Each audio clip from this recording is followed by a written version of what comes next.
आप में से बहुत से लोगों की H-1B वीजा के रिन्यू को लेकर भी लंबे अरसे से एक डिमांड थी। अब ये निर्णय लिया गया है कि H-1B वीजा को रिन्यू करने के लिए आपको अमेरिका से बाहर नहीं जाना पड़ेगा। यूनाइटेड स्टेट्स ने हाल ही में H-1B वीज़ा फीस में एक बड़ा हाइक अनाउंस किया है। पहली नज़र में ये हज़ारों इंडियन टेक वर्कर्स के लिए एक बड़ा झटका लगता है जो सिलिकॉन वैली का सपना देखते हैं। लेकिन सवाल ये है, क्या ये वाकई एक सेटबैक है या फिर इंडिया के लिए एक गोल्डन अपॉर्चुनिटी बन सकता है। नमस्कार, मैं हूं अनीश कुमार सिंह और आप सभी देख रहे हैं India news live. H-1B visa हमेशा स्पॉटलाइट में रहता है क्योंकि इसके 70% से ज़्यादा वीज़ाज़ इंडियंस को मिलते हैं, खासकर IT और टेक्नोलॉजी सेक्टर में। US की वीज़ा पॉलिसी में थोड़ा भी बदलाव हो तो इसका सीधा असर इंडिया पर पड़ता है, चाहे स्टॉक मार्केट हो, IT सेक्टर का कंसर्न हो या मिडिल क्लास फैमिलीज़ जो अपना करियर अब्रॉड प्लान करती हैं। ये फ़ी हाइक अभी बिजनेस सर्कल, टेक कंपनीज़ और सोशल मीडिया पर चर्चा का बड़ा मुद्दा बना हुआ है।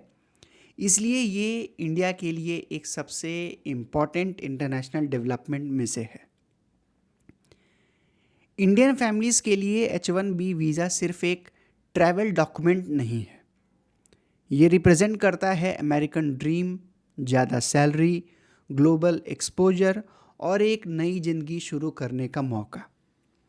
इन्फोसिस, TCS, विप्रो जैसे इंडियन IT जायंट्स के लिए ये एक क्रूशियल गेटवे है स्किल्ड इंजीनियर्स को अब्रॉड भेजने का क्लाइंट्स के प्रोजेक्ट के लिए। और इंडिया के लिए ये जोड़ता है एक सबसे बड़े डिबेट से, brain drain versus brain gain.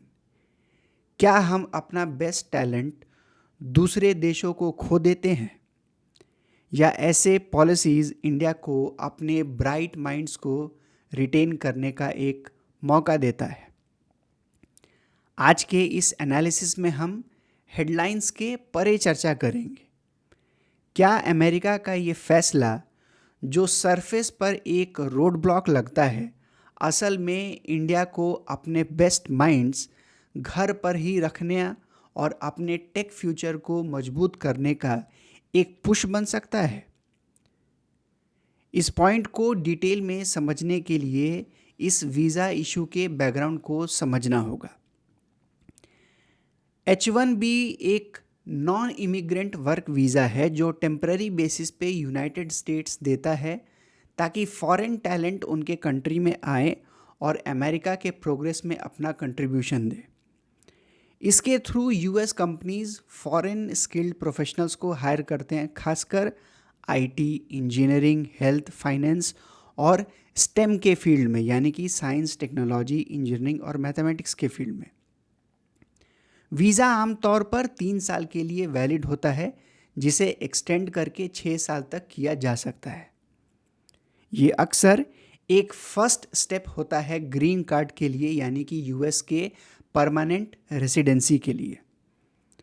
तो इंडियन स्किल वर्कर्स के लिए ये वीज़ा एक गेटवे है US के जॉब मार्केट में एंट्री करना और US के लाइफस्टाइल को जीने का।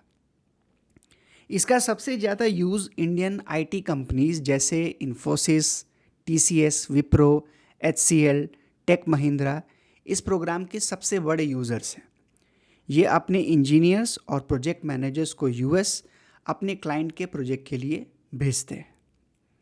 हर साल हज़ारों इंजीनियर्स, कोडर्स और डेटा साइंटिस्ट डायरेक्टली H-1B के लिए अप्लाई करते हैं ताकि वो गूगल, माइक्रोसॉफ्ट, अमेज़न, मेटा जैसी कंपनीज में काम कर सकें। अमेरिका में स्किल्ड टेक टैलेंट की शॉर्टेज है, इसलिए वो बहुत हद तक H-1B वर्कर्स पर डिपेंड करते हैं। इंडिया की डोमिनेंस इतना ज़्यादा है कि हर साल 70 से 75% तक वीज़ाज़ इंडियंस को ही मिलते हैं। इंडिया का आईटी सेक्टर अक्सर क्रिटिसाइज किया गया है कि वो यूएस मार्केट पर ओवर डिपेंडेंट है। वॉशिंगटन की पॉलिसी में छोटा सा चेंज भी इंडियन इंजीनियर्स को डायरेक्टली अफेक्ट कर देता है। H1B के वजह से ब्रेन ड्रेन का इशू बरसों से चर्चा में रहा है, यानी इंडिया के बेस्ट और ब्राइटेस्ट लोग बाहर सेटल हो जाते हैं और उनका फ़ायदा यूएस इकोनॉमी को ज़्यादा मिलता है। ये सवाल हमेशा रहा है, क्या हम अपने टैलेंट सिर्फ इसलिए ट्रेन करते हैं ताकि वो फॉरेन कंट्रीज़ की ग्रोथ में अपना कंट्रीब्यूशन दे सकें।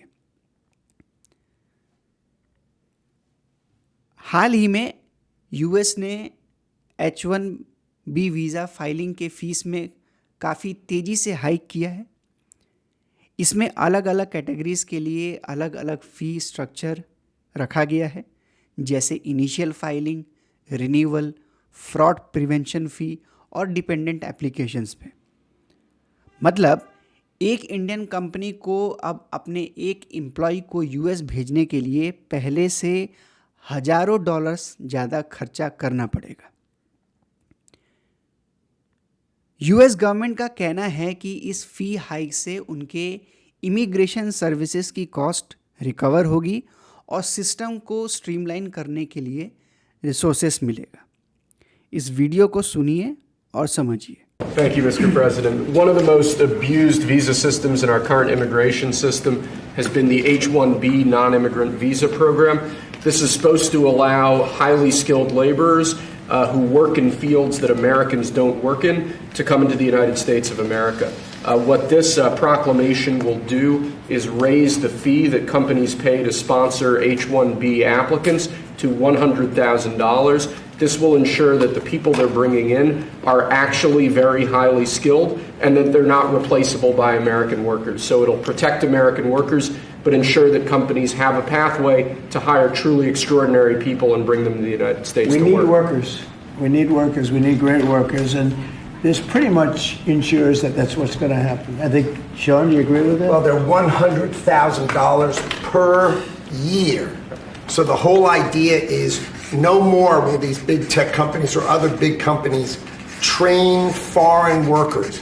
They have to pay the government $100,000, then they have to pay the employee. So it's just not economic. If you're going to train somebody, you're going to train one of the recent graduates from one of the great universities across our land.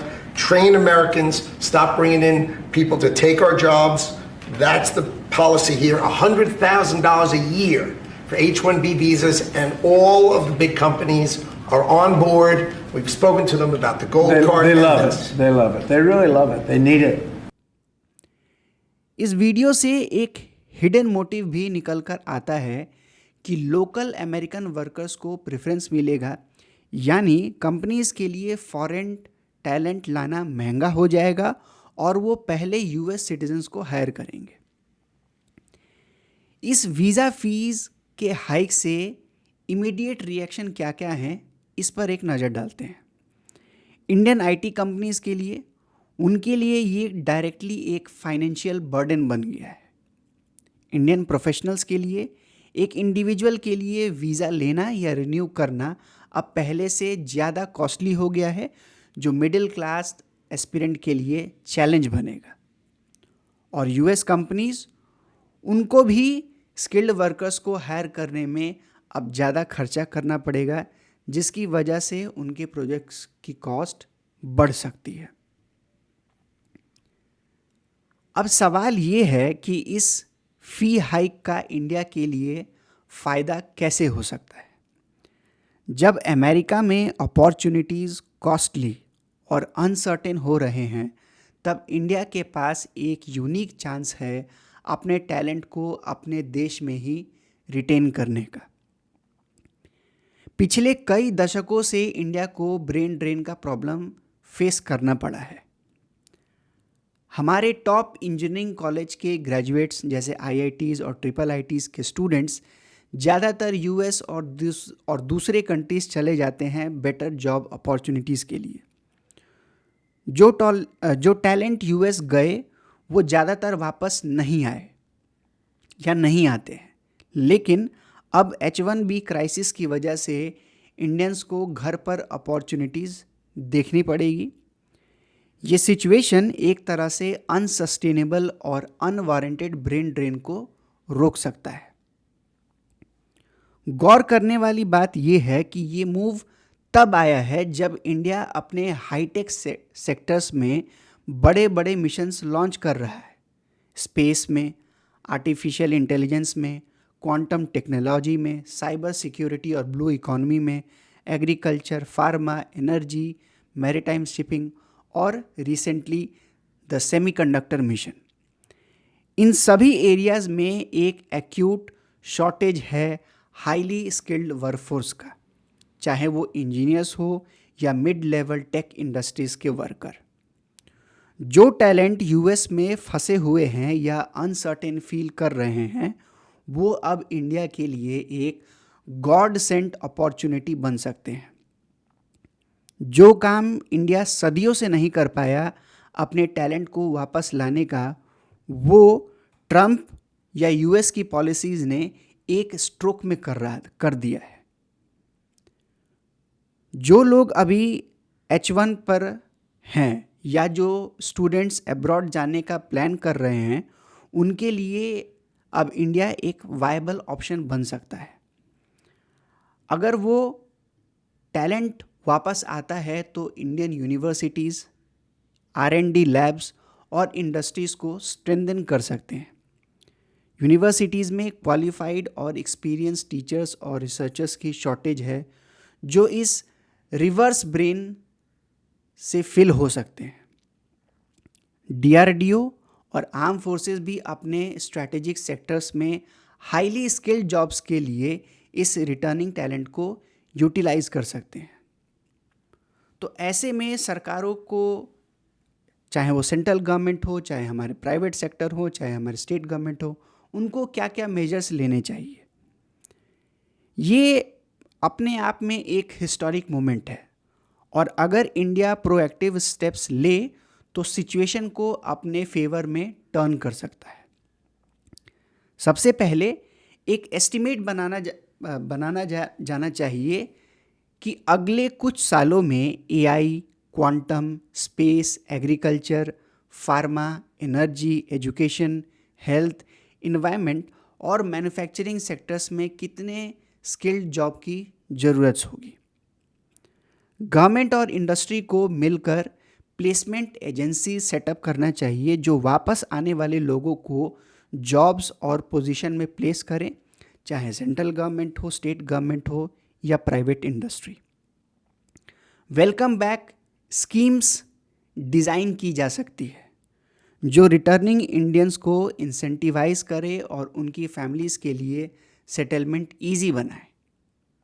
Recruitment rule, remuneration package और employment terms को attractive बनाना होगा ताकि जो skilled professionals हैं वो India में settle होने के लिए मोटिवेटेड हो।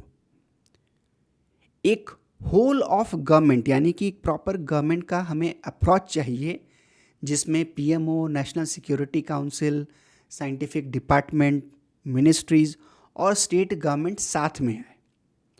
इसके लिए एक हाई पावर्ड टास्क फोर्स भी बनाया जा सकता है।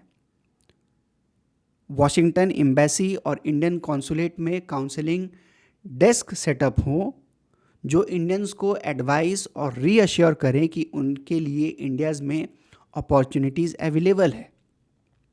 स्टेट गवर्नमेंट को भी प्रॉपरली सेंसिटाइज करना होगा ताकि वो रिटर्निंग फैमिलीज़ की हाउसिंग, हेल्थ और एजुकेशन की ज़रूरतों में मदद करें। और सबसे ज़रूरी PMO को ब्रीफ किया जाए कि उनका सपोर्ट लिया जाए अगर रूल्स और रेगुलेशंस को चेंज करने की ज़रूरत महसूस हो तो। अभी US में H1B वीज़ा होल्डर्स के बीच एंजाइटी काफ़ी हाई है। बहुत लोग डेस्परेट हैं इंडिया वापस आने के लिए, लेकिन उन्हें प्रॉपर जॉब्स, गाइडेंस और हैंड होल्डिंग चाहिए होगी अपनी फैमिलीज़ को सेटल करने के लिए। कुछ लोगों का इंडिया के ग्राउंड रियलिटीज़ से कनेक्शन टूट गया है या टूट चुका होगा, तो उन्हें रहने, एजुकेशन और हेल्थ केयर के लिए प्रॉपर सपोर्ट की ज़रूरत होगी। अगर इंडिया और इंडियन इंडस्ट्रीज़ प्रोएक्टिवली काम करे तो ये एक विन विन सिचुएशन बन सकता है। शॉर्ट टर्म में थोड़ा टर्बुलेंस होगा, लेकिन लॉन्ग टर्म में इंडिया एक बड़ा गेनर बनेगा। अब ज़रूरत सिर्फ एक चीज़ की है, टाइम ना खोने का। तो H1B वीज़ा फ़ी हाइक पहली नज़र में एक बड़ा सेटबैक लगता है, खासकर उन हज़ारों इंडियन टेक वर्कर्स के लिए जो अमेरिका में करियर बनाना चाहते थे। लेकिन अगर ध्यान से देखें तो ये मूव एक कैटलिस्ट बन सकता है इंडिया के लिए, एक ऐसा पुश जो हमारे बेस्ट माइंड्स को घर पर ही रोककर इंडिया के टेक फ्यूचर को मजबूत करे। बड़ा सवाल ये है, क्या हम इस चैलेंज को एक अपॉर्चुनिटी में बदलने के लिए रेडी हैं? आप सभी क्या सोचते हैं?